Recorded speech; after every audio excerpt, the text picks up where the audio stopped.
Monica, I'm asking you to kick us off. All right. Make it Now, happen. girl chat is always part Yeah. that I love, and we got all day to do it. Yeah. So who is ready for the girl chat?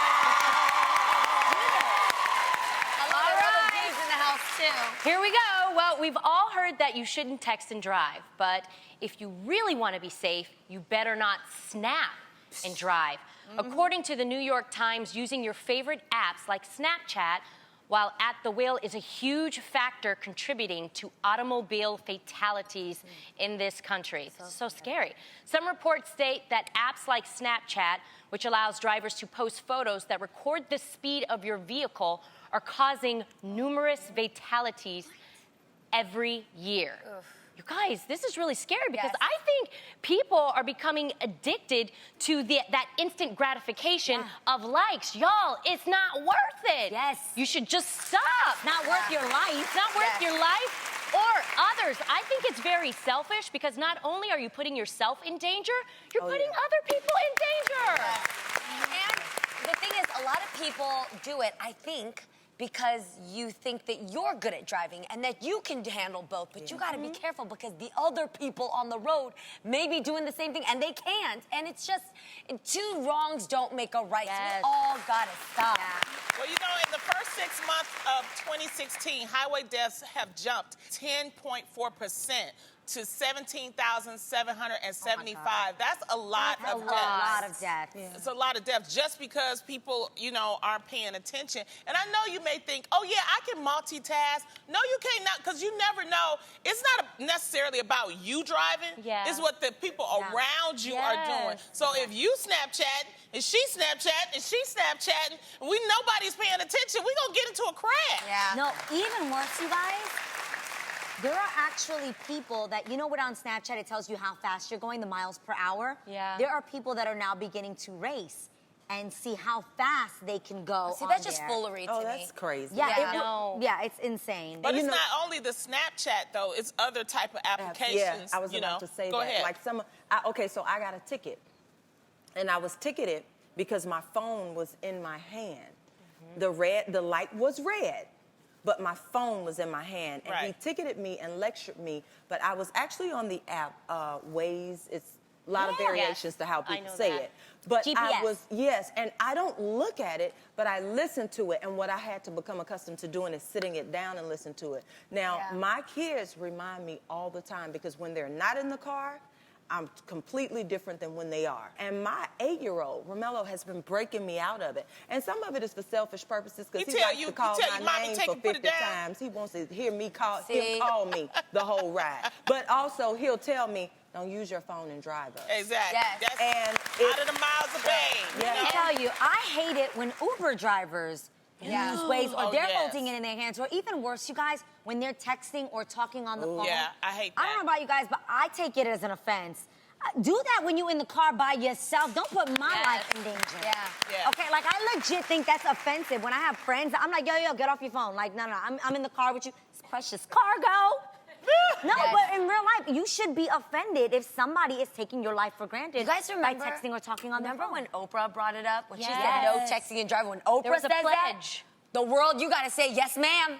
No driving and texting. No driving And there's also a pledge that you can take online. I think it's no phone, no zone or something like that. I think it's Oprah's pledge. You just go online and you sign the pledge. I know for me what I do so that I won't use my phone. I usually put my phone in my console or put it in my purse. But now, you guys, nowadays, the newer vehicles actually have ways to connect your smartphone to your car, Bluetooth. And if you don't have a newer car, they actually have these really cool accessories that you can put right on, you know, your dashboard, maybe to the left or to the right.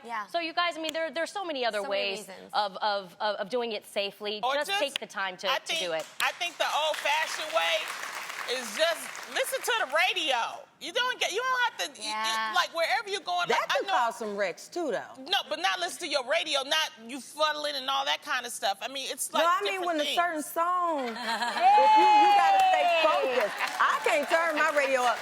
Listen to this. If you're planning on driving to any Black Friday sales next week, you should be careful not just in your car, but in the stores too, y'all. Why? In investigation by the consumer group Which claims that last year's Black Friday deals were not as good as they appeared. Okay, think about this, because this has happened to me, where they sell something real good, they make it sound like the sale is like on flickety fleek, but then you get there and you're like, this was last Wednesday's sale. They tracked items including TVs and laptops for 3 months before and 2 months after Black Friday, and found that only half of them were at the cheapest price that day. Ooh. So I want to ask you guys, do you think that Black Friday deals are kind of getting scammy out there?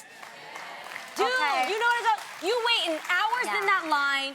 You stayed up, you put the kids to bed early, or sometimes you got to drag them with you. You get there, and then the deal doesn't seem that hype. I gave up Black Friday a long time. Me too. I went once. A long time. Those lines can't do it. The lines are off the chain. Now, sometimes you gotta, if I go, it's only because I know the whatever thing they want that year may be gone.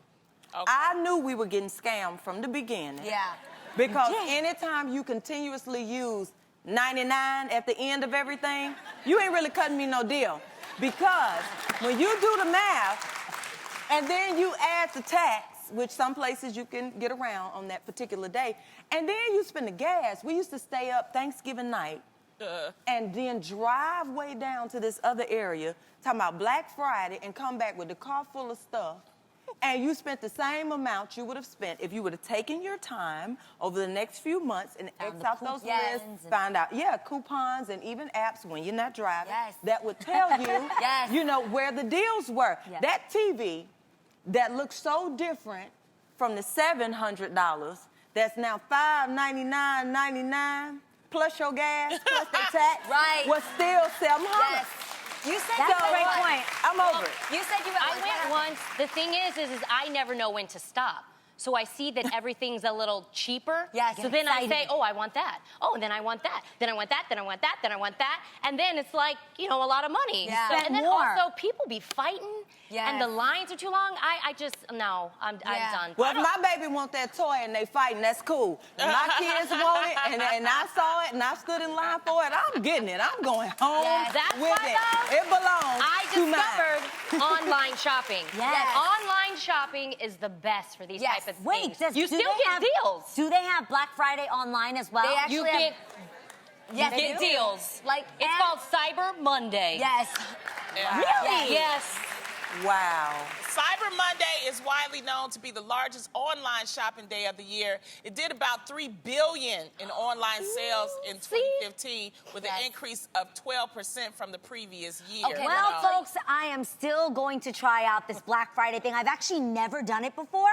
So this year it'll be me and Israel's first Thanksgiving together, and we all got onesies that we're gonna wear. And at 2 o'clock in the morning, me and all my cousins, we're gonna go like renegades. So I'm gonna get like double discounts. Yes, that is discounts from the already discounted products. Yes, but here's what I got. I'm gonna give you guys a tip.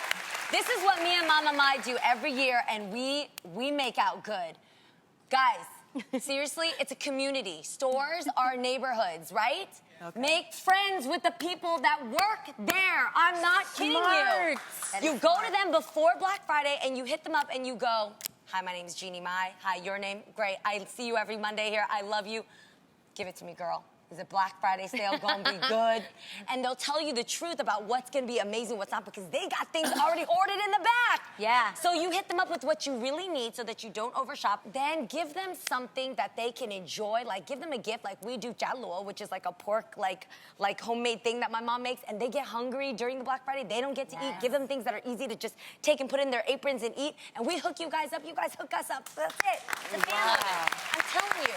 I would do Black Friday with Mama Mai. I have absolutely fallen in love with Mama Mai. I can stay at home. While y'all up here arguing and fighting over stuff, I'm at home on Black Friday, hopefully with a male person. So that's what I think.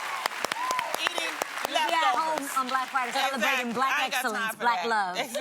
Celebrate Black love on Black Friday. Oh, my goodness. Black excellence, people, Black excellence. Now, some people prepare for Black Friday like Jeannie.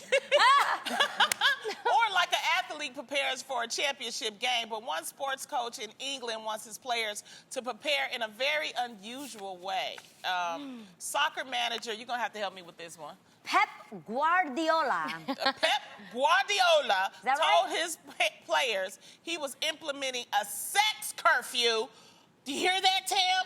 Curfew I do. For the team. That's no sex after midnight before a match. And his reasoning behind his curfew is that he wants his players to get a good night's sleep and don't do the badonka-don or the vakaka-gon and be distracted before they play the next day. Now, do y'all agree? I mean, can sex help or hurt you before a big event? A big event. Oh, Lord. Oh, my gosh, Lonnie. I gotta ask that. You married to an athlete. Oh, yeah. Give it to us. Yeah. Well, don't give it Girl, to us. yes. But like, Let us know. Don't Yes, give it let to us us, know. but does he give it What's to the you? team? What's the For team real. before the big game? He would quit the team If that a happens. sex curfew was implemented. Ooh! He would quit the team. Listen, he does not play around. He is such a happy person after, and he plays with aggression. And he got, I mean, seriously, right before my daughter was conceived, his career high was in Phoenix. And he was jumping really high, and we were going all the time. That was like that was in the earlier stages So it of gave marriage. him adrenaline. Yeah, it does. Yes. Now, Keep talking. this is what I believe. I think what the coach wanted to say was, no groupie love. Oh. Because let me explain what's how the that? groupie love is different. Hookers and whores. Oh. Yeah. Yeah, don't Can do I that. say that? Yeah. I'm sorry. You can say hook- Whoremongers. That's Yeah. about it. Oh, okay, we got it. Yeah. Okay, got okay, it. we know. Okay. Okay. Yeah, because typically with that, there's a lot of turn up in the mix. Drugs, And what alcohol. happens is, you know, okay. even when when you married, now we turn up and have fun, but it's with each other. And I'm not trying to, I want to make whatever he has happening better. Yes. And their ideal is typically to lock in, take, sneak, do something that can be deceptive. And with that deception and that partying and that turn up, I'm not saying that they can't do that when they're single men Yes. at other times. Right. But I could see them implementing that before games. But how do you say that? So I think he just said, you know what, no to everybody. No to the wife and Yes. everybody. But my husband would definitely find a new profession if a sex curfew was I implemented. think that would be unfair to the wife. Oh, yeah, he can't go without it. Yes, I don't agree with this because for us married ladies, and now Adrian and Lonnie, I'm sure you've partaken to understand this. Men are different when they need a little something. They're Oh, different. they mean. They're mean, they're Ooh, moody, they got mean. this grim look Now, on I their can see face. for like That a UFC. sound like me. I ain't no man. Right? But that's why, but don't you notice immediately after, Oh, you get everything you like. oh, I do Everything. The sunshine comes out. Hey! There's a But you damn guys, Oh, my goodness. I can see where this is coming from because did you hear about the Brazilian diving team in the Olympics, Rio Olympics? Yes. They were predicted to place third place. Well, one of the partners had like a marathon sex. Yeah. What do you Ooh. call it? Escapade, whatever. What you doing reading sex. about that? I know, I read. And the thing is they didn't place at all. And now Whoa. they've broken up because But of see, it, that because was- the girl kept having That might have been a groupie. sex. Because Yes. she knew, she just kept going. See, I know to go, get it in real good, make him feel real good. Then let him get a shower, and then feed him. And then I take all the kids somewhere else so he can sleep real good. And then get back up and then eat real good one more time. And then you go to work. See, they don't have to order business that's down. the difference. Because they're not doing it all the time. Thank So you, there's a Monica, difference. for that